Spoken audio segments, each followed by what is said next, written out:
Hello, नमस्कार, आदाब, सत श्री अकाल और सलाम अलैकुम। मैं हूं मोहम्मद अहमद काजमी। लेकर आया हूं आपका पसंदीदा कार्यक्रम नजर दुनिया पर, जो आपको अंतर्राष्ट्रीय समाचार देता है, वो समाचार खासतौर पर जो आपको दूसरे माध्यमों से नहीं मिलते।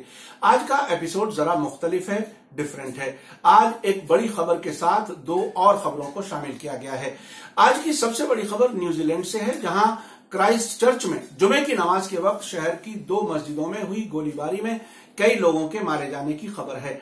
दुनिया भर में, खासतौर पर पश्चिमी देशों में जुमे की नमाज के लिए सिक्योरिटी बढ़ा दी गई है। अलग अलग सोर्स से आने वाली खबरों में कहा गया है कि न्यूजीलैंड का दौरा कर रही बांग्लादेश क्रिकेट टीम के खिलाड़ियों ने ट्विटर पर जानकारी देते हुए कहा है कि वो गोलीबारी में सुरक्षित बचने में कामयाब हो गए हैं। बीबीसी ने क्राइस्ट चर्च के पुलिस कमिश्नर माइक बुश के हवाले से बताया है कि एक व्यक्ति को हिरासत में लिया गया है। उन्होंने बताया है कि अभी इस बात की जांच की जा रही है कि क्या इस हमले में और लोग भी शामिल थे। अगर कोई भी शख्स आज मस्जिद जाने वाला है तो हमारी अपील है कि वो आज मस्जिद ना जाएं। हमारे बताने तक घरों के दरवाजे बंद रखें। ये पुलिस ने एहतियात के तौर पर यह बात कही है। चश्मदीद गवाहों ने स्थानीय मीडिया को जानकारी दी कि गोलीबारी के बाद वो जान बचाने के लिए भागे। उन्होंने अल नूर मस्जिद में खून से तरबतर कई लोगों की जमीन पे पड़े हुए लाशें देखी हैं। इस बड़ी दुर्घटना पर न्यूजीलैंड की प्रधानमंत्री जेसिंडा ऑर्डर्न ने देश के नाम संदेश में कहा है कि अभी ब्यौरा साफ नहीं है, यानी डिटेल्स अभी पूरी नहीं आई हैं, लेकिन मैं आपको बता सकती हूं कि ये न्यूजीलैंड के सबसे काले दिन में से एक है। उन्होंने कहा कि मैंने अपने कई दोस्तों को कॉल किया है, लेकिन उनमें से कई ने जवाब नहीं दिया। मैं अपने दोस्तों को लेकर चिंतित हूं, ये वहां की प्रधानमंत्री कह रही हैं। अल नूर मस्जिद क्राइस्ट चर्च के डीन एवेन्यू में हेगली पार्क के सामने स्थित है। रिपोर्टों के मुताबिक लिनवुड इलाके की एक और मस्जिद को भी खाली करा लिया गया है। स्थानीय मीडिया के मुताबिक कैंटरबरी डिस्ट्रिक्ट हेल्थ बोर्ड ने अपने आपातकालीन प्लान को भी लागू कर दिया है।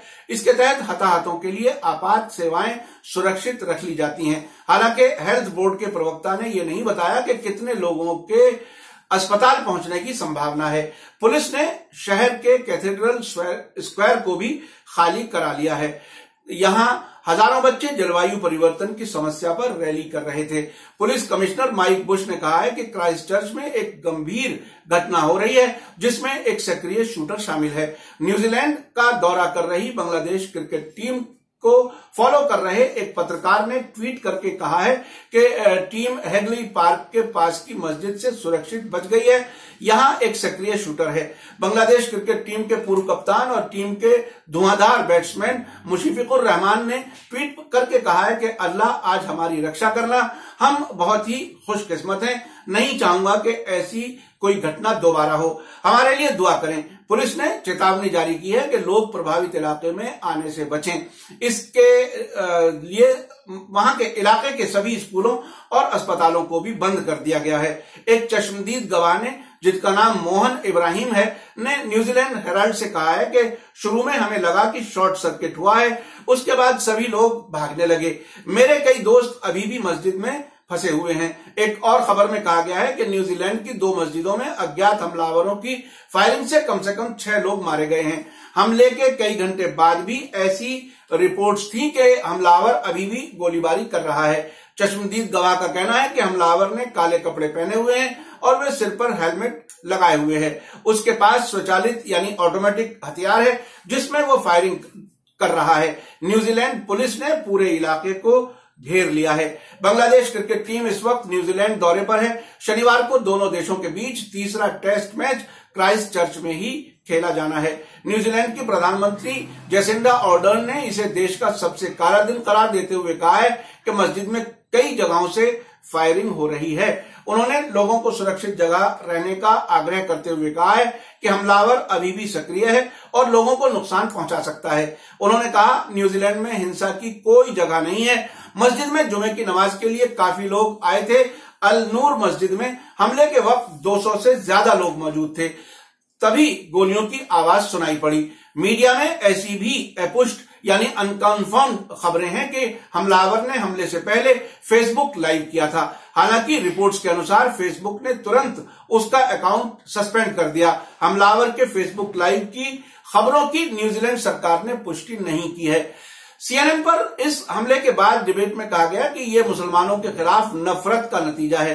भारत और न्यूजीलैंड में 7.5 घंटे का अंतर है, यानी जिस समय दिल्ली में सुबह के 10 बजते हैं उस वक्त न्यूजीलैंड में शाम के 5:30 बजे होते हैं। अब मैं चलता हूं दूसरी खबर की तरफ। सऊदी अरब ने थर्सडे को पत्रकार जमाल खाशोगी की हत्या की अंतर्राष्ट्रीय स्वतंत्र जांच की मांग को ठुकरा दिया है और कहा है कि उनका देश अपराधियों को न्याय दिलाने के लिए अच्छी तरह से सक्षम है।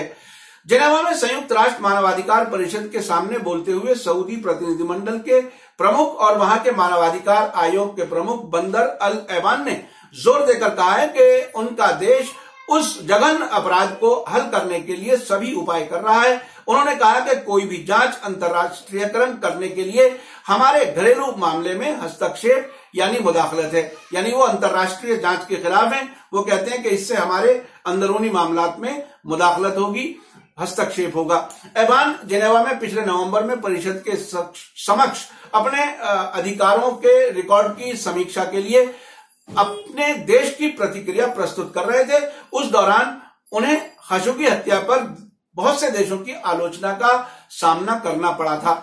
आपको याद होगा मीडिया स्टार वर्ल्ड ने सऊदी अरब के पत्रकार जमाल खाशोगी की हत्या पर डिटेल से रिपोर्टिंग की थी।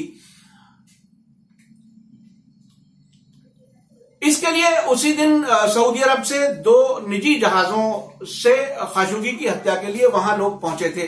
CIA का कहना है कि खाशोगी की हत्या सऊदी क्राउन प्रिंस मोहम्मद बिन सलमान की अनुमति के बिना मुमकिन नहीं है। सऊदी अरब का कहना है कि कुछ दुष्ट यानी रोग एलिमेंट्स ने बिना अनुमति के गुस्से की हालत में खाशोगी की हत्या कर दी थी।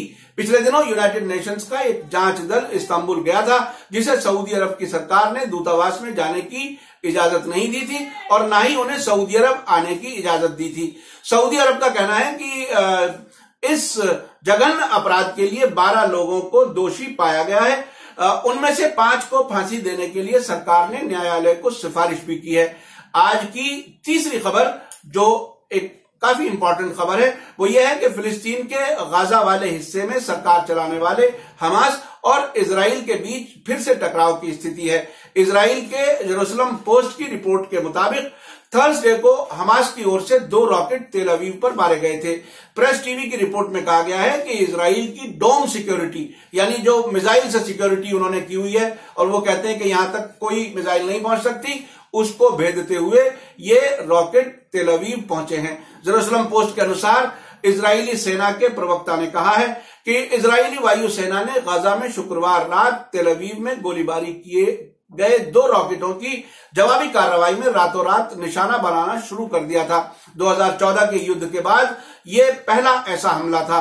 फ्राइडे सुबह इजरायली प्रवक्ता ने कहा कि वायुसेना ने गाजा पट्टी में हमास के ठिकानों पर हमला करते हुए रात भर में 100 से ज्यादा हमले किए हैं। उधर इजरायली अखबार ने ही फिलिस्तीनी सूत्रों के हवाले से बताया है कि इजराइल वायुसेना ने हवाई हमलों को फिर से शुरू किया है। इजरायली मीडिया ने कहा है कि कम से कम 20 निशाने मारे गए हैं, जिनमें से ज्यादातर खाली इमारतें हैं। फिलिस्तीनी सूत्रों ने अंतर्राष्ट्रीय मीडिया को बताया है कि हमले दक्षिणी गाजा पट्टी में हो रहे हैं और रफा और खान यूनिस में हमास के ठिकानों पर केंद्रित हैं। आपको मेरा कार्यक्रम कैसा लगा कमेंट्स में जरूर लिखें। अगर आप समझते हैं कि सच्ची पत्रकारिता का दूर तक असर हो तो हमारे कार्यक्रम को अपने सभी सोशल मीडिया प्लेटफॉर्म पर शेयर करें। अगर आपने अभी तक media star world YouTube channel को सब्सक्राइब ना किया हो तो वीडियो के नीचे लाल रंग से लिखे सब्सक्राइब को क्लिक करें और तुरंत बाद नजर आने वाली घंटी के आइकन को भी क्लिक करें ताकि हमारी हर नई वीडियो की सूचना आप तक फौरन पहुंच सके। आप हमें ट्विटर, इंस्टाग्राम और फेसबुक पर भी फॉलो कर सकते हैं। इसी के साथ लेता हूं मैं इजाजत। धन्यवाद, शुक्रिया। जय भारत, जय हिंद।